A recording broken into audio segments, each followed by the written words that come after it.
Welcome to this little video. This video will introduce you into a couple concepts and ideas to training the back bridge. It's roughly a 10-minute video going through a couple steps, prerequisites and ideas. If you like this, I would love to build this into a full series with progressions, regressions, concept and everything, which I'm likely going to include in my upcoming Acro Basics course. But to get started with this practical topic, let's start with a quick introduction. So the bridge is an interesting movement because the back bridge is a very global movement that involves length of the hip flexors, abs, pecs, thoracic spine, shoulders, overhead mobility. But it's not just a skill that I believe should be practiced simply and then eventually you can do this. And I'll give you a simple reason why. The body responds in a way where wherever we receive most of the stimulus, we will also see most of the adaptation. This means if a certain movement pattern is mostly overloading one joint, this joint will adapt more than the other ones. Especially if certain activations and coordinations and native patterns are missing, this gets even worse. So to give you an example, most back bridges look like a super hyperextension of the lower back. Oftentimes there is lower back pain perceived and the hip is not really opening, the thoracic spine, the shoulder, all of this stuff is not improving. This makes it much harder to perform a lot of the cool feats of training a bridge, from dropping into a bridge from a standing position, walkovers, hollow back handstands, all of these different things. Walking in a bridge, there's a lot of stuff. So this is roughly the basic problem or issue with the bridge. The second thing is, if you think about where do you feel a bridge, many say in their back and on the inside of the back. Literally every single stretch by definition is felt on the outside of the stretch. So if I do a front fold, I feel the outside of my body being stretched, being my hamstrings, my back, whatever. If I open up my chest like this, again, I'm stretching away from my hand, I feel this, the front or outside. The back bridge, many don't feel the outside, meaning the thighs, front, everything of the bridge, but they feel the pinching and compression of the spine, which can mid to long term lead to certain pains and damages. So this is the whole idea of why we're going to progressively train and approach the bridge. I will give you a couple options and tools now, so let's get started with. What we have to understand that if we open up single components of the bridge, this is for once the hip flexors, using a long lunge position or an HEG split squat is an amazing tool to open up the hip flexors, which are spanning the front of the thigh. On top of this, we also want to lengthen the rectus femoris, which is the long head of the quadricep, by doing something like a standing quad stretch, doing a couch stretch against the wall, or doing the so-called hero pose or reverse Nordic. With that being said, we have these options to open the front of the thigh. To open the abs, there are many tools. Two of the most liked ones for me are some of the cobra-like positions. What I like to go into is either being in a supporting position, you might call this an upward dog, but here the focus is to learn how to feel less compression in the lower back and more stretch in the front. This can happen through opening up the chest, squeezing the glutes, bending and extending the legs, lifting off. You can explore, you can roll down and up, you can only lift the chest, feel the activation of the back by rolling up vertebra by vertebra. I have like single tutorials for all of these exercises, but that's an amazing tool. Instead of the supported option, you can also use the hanging one. I'm going to use a simple ring here, and I can hang in an arched position like this. The deeper the ring is hanging, so if I'm hanging deeper, I can get more stretch throughout my abs into my shoulders. If your shoulders are super tight, you might only feel it in your shoulders with this one, then it's a strong recommendation to still approach the bottom one. But now that we have done this, and you can also do like opening like sit-ups over like any round objects, GHD sit-ups. There's a lot of cool tools to open up the abs, different types of hangs and all of this stuff, but once we open this up, we want to come to the shoulder.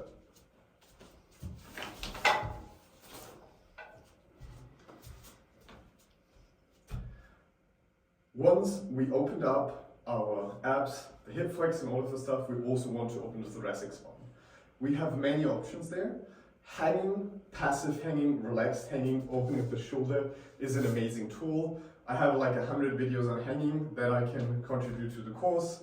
If you're interested in these, I can publish them, send them over. There's a lot of content there. Hanging opens up the shoulders in different positions. You can do arched hanging, hollow hanging, learn to open, close your rib cage. A lot of stuff perfectly transferring to a bridge. Biggest thing is start hanging, open up your shoulders. Another option you can do is the cross-bench pullover, or I'm going to give you an even more accessible version. This is a yoga pillow, but it can be any pillow that you can use. You're going to place this pillow or object behind you so that it's sitting under your ribcage. If you have a soft object, it's much easier and more convenient. From this position, you can have any type of implement in your hands, weight, a light object, but you want to be pulled down into the floor or actively push your arms down, and then this weight will pull you down and stretch you up. You don't want to bend your arms too much, rather keep them extended, because extended arms are free to rotate, and this rotation in the beginning is very convenient. As you progress, you can get better by using an underhand grip on any object and keeping your elbows in to further lengthen the lats and be able to push down here and open up. This is another amazing tool, can be performed as a crossbench pullover. If you don't have anything like this, you can perform it as a wall stretch, where you stretch like this into the wall, opening up your chest and thoracic spine. Those are amazing tools to open up the bridge. Once you started practice these, and I say practice because it takes time and energy so that your body can adapt, so that your muscles can eventually lengthen and release, so that the whole joints can adapt. There's usually not an amazing amount of ligament or tendon change or something, as some coaches say. It's mostly literally the body adapting, the nervous system adapting, the joints adapting to the new ranges, which can involve different tissue, but we don't want to go into too much detail here. Instead, we want to talk about applying this. Now, there are a few functional movements you can use that I want to show you. The first one, and this is a super brief one because this is a complex topic on its own, is using the T-bridge. The T-bridge, in very simple, I'll try to do it in 30 seconds, is essentially a half bridge, half in regards to the upper body position. What we're doing is we're placing our hand behind our hip with, I usually say the length here should be roughly the feet in the length of your thighs away from you, so roughly where my thighs are, my hand is roughly behind me. What I want to do here is I want to lift my hip halfway. Then I'm turning my chest and lift it up completely. Very, very important, we have to understand the shoulder position. What we want to do effectively here is have our arms to the side and turn the torso. What we don't want to do is extend the shoulder. In an extended shoulder, you can feel your shoulder pushing forward, your bicep facing down. Instead, we want to end up in a similar looking but very different position called horizontal abduction, where my bicep is rather facing outwards or upwards, which is also influenced by the hand position, not facing forward or sideways, but rather backwards or inwards. This is opening much more through the chest and bicep, and it's protecting your shoulders because this is closing your rib cage, pushing to the shoulder. Opening up sideways opens up for the overhead position of bridge rotations. So this is the T-bridge, working on like a fully extended hip position, working the arm to the side, hips staying squared, chest opening, arm reaching back. Why is this so cool? If you have ever practiced a sissy squat, what you can do is the following. You can start with a sissy squat. Once you feel comfortable, you open up, reach your hand back, and you have your drop down into a T-bridge. Adjust your feet, and you're still in your T-bridge. Now you can walk your feet back, shift forward until your weight is on your feet again, lift off. What you're now having, very, very simply, is your simple way to a bridge. If you're going to tell me that's not a bridge, look at this. I can go in here, come down, open up, have my bridge, close down, come up.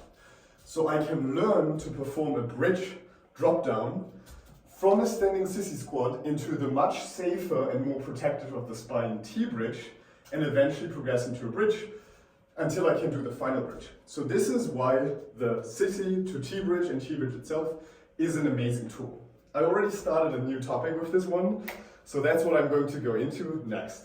The T-bridge is such an amazing door opener because it allows you to push the hip forward, control the pelvis, open the spine, open the thoracic, open the arms without excessively overworking the shoulders, which are usually the biggest weak link in most bridges.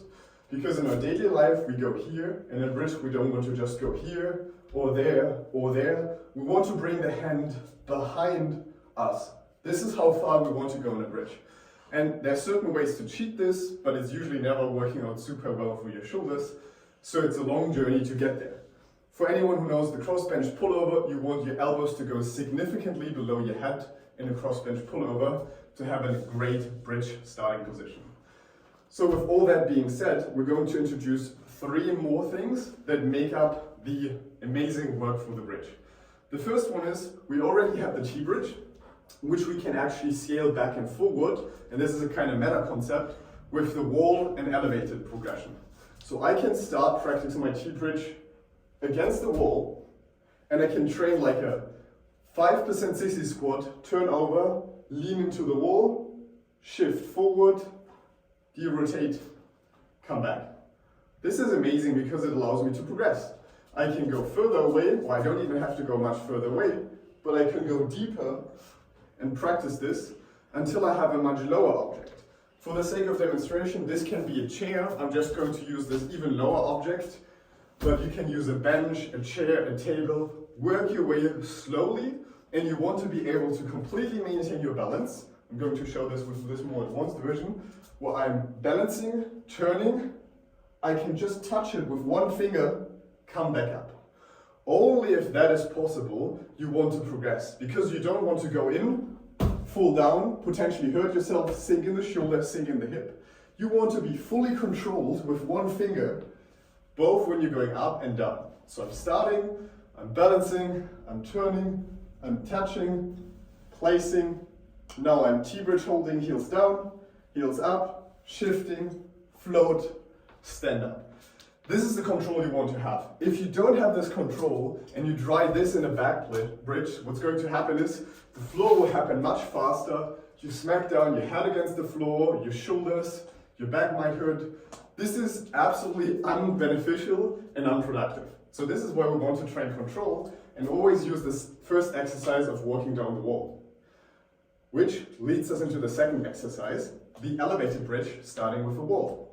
So for this one, we're starting feet hip wide apart, and what we want to learn is, and this introduces the third movement as a step for the second one, we want to go into our sissy, place our hand against the wall, and then perform a bridge rotation. A bridge rotation you already earlier saw in the video is a movement where I'm rotating around, getting into a bridge, coming out of it.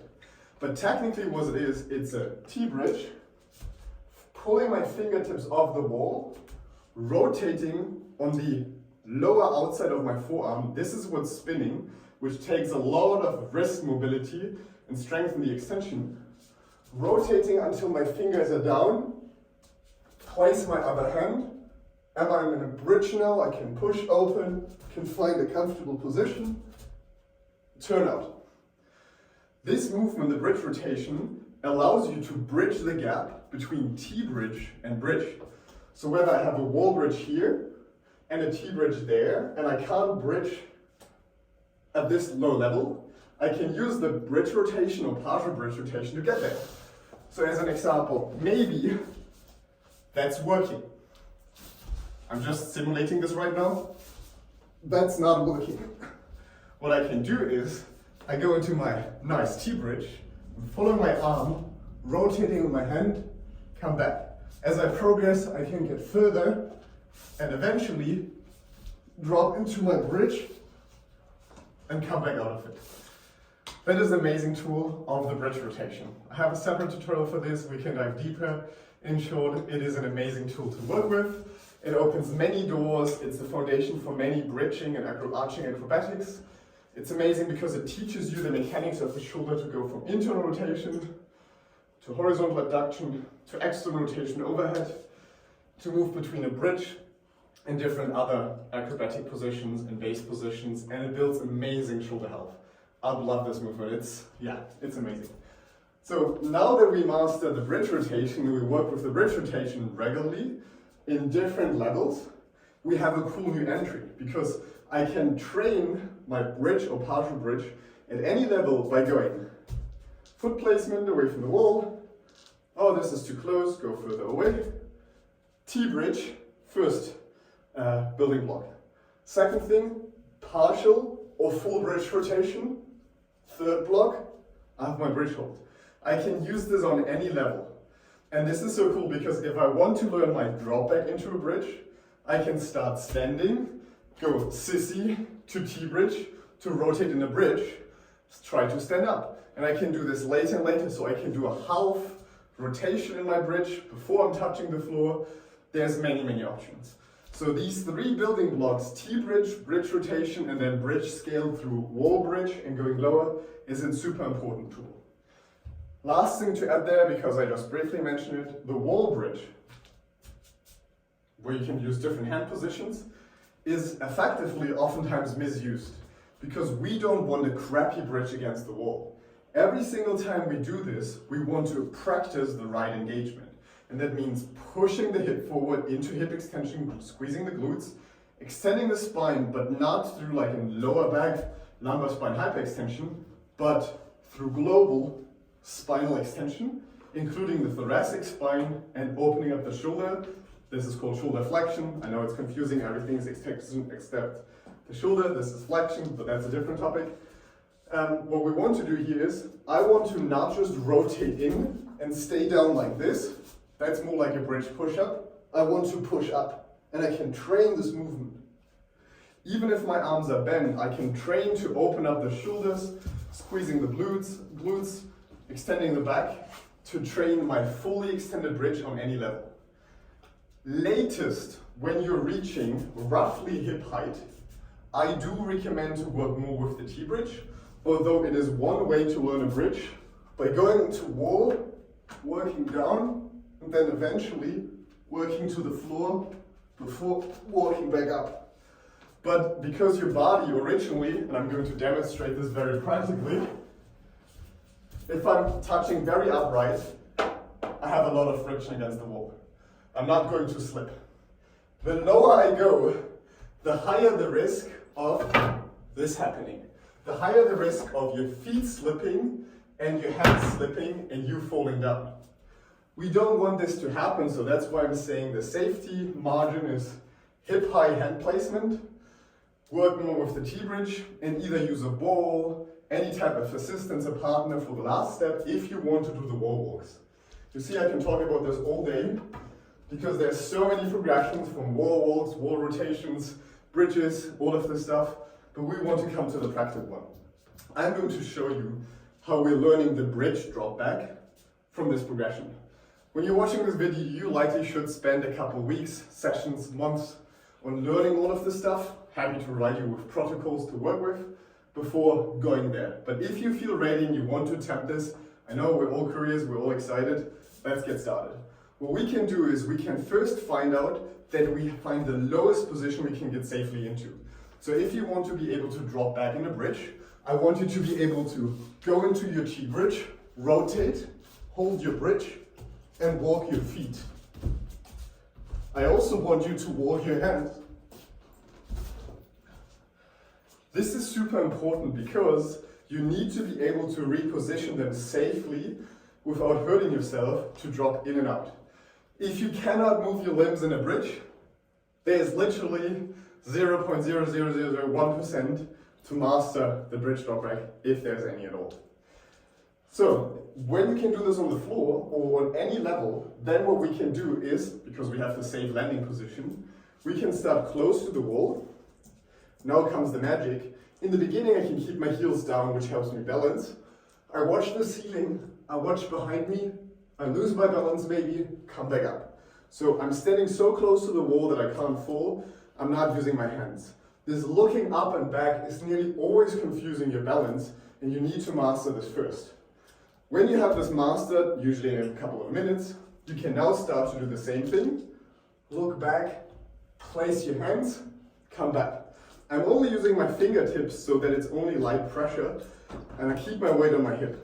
Knees forward, hip forward, glutes engaged, chest opening, head back, arms reaching, arms pushing away. That's working. Now what I can do is, I can do the same thing with kinda eccentric or concentric overload, if you want to think about it like this. What I mean with this is, before I go deeper and I'm not safe, I'm going to do my bridge touch. I'm walking down, push away, and come back up. So what I'm doing is I'm making sure I can get out of the position. Only if I can get out of this position, I want to drop back into it. Otherwise, if I can't get out, there is a point where I likely lose control and I can fall and hurt myself. So I start high, walk down, come out of the bridge. I start lower, I walk down, push forward, stand back up. Usually the safest way to get out is not to swing your arms forward, but to bring them up sideways in a dislocate movement and have them come to the front. That's the most natural way of doing it. Everyone is doing it, you will get there as well. But until then, I'm showing you how to do this. So you can get deeper and deeper, and I'll just show you an example. I'm here now, I get into my bridge, I drop in, I drop out. Eventually, your ankle dorsiflexion will be not enough, and you will need to lift your heels. And this is where the balancing part comes, because now I'm on my toes, I'm looking overhead behind me, I'm falling back, and that can be very frightening. So all of the training we do beforehand in getting a good T-bridge, floor bridge, safety practice, be very mobile is, there's a risk factor here, and we don't want it to become too extreme. So that's why we're doing it. When this works, then eventually you can work your way down there until you can get to the lowest bridge, and you get to the floor eventually. I'll make it a bit quicker here because this is not supposed to be a complete tutorial. It's not a basic version, so here we go. I'm standing, I have to maintain my balance. I work my way around to touching my hands at a hip high position. I could draw a line here, can roughly go here, come back up, work deeper and deeper and deeper. This was roughly here. When I can do this, I can do my first attempts on the floor, usually using something soft below me so I can have my shoulders touch down and fall down. And then I can essentially go into my bridge. Once I feel safe, what I can do is, in this position, I can get to the floor, I have my padding below me, I feel comfortable, I get on my toes, and now comes the final commit.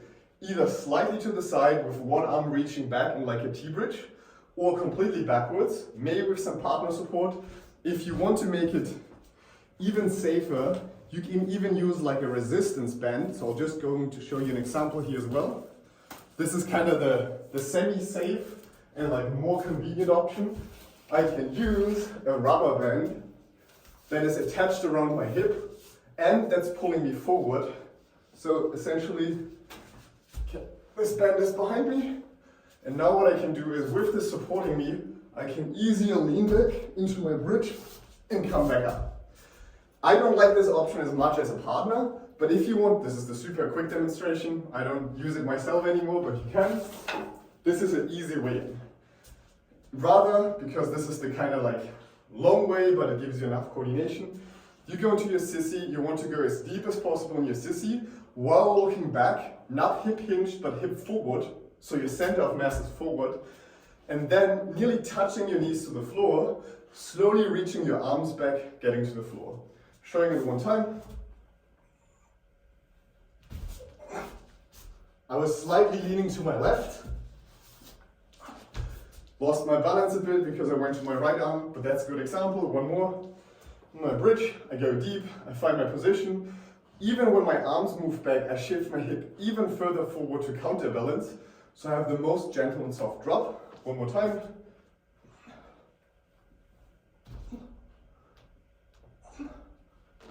And then you can just drop down like this, come out of it. So all of the drills I showed you build so much comfort in your bridge that you can go there. This is like a one glimpse into the infinite universe of bridge training. For now, you don't have to dive too deep in there, but I hope it's helpful. And if the interest is there, I can build a full course and protocol. Thank you for your time and listening. Looking forward to hear your feedback.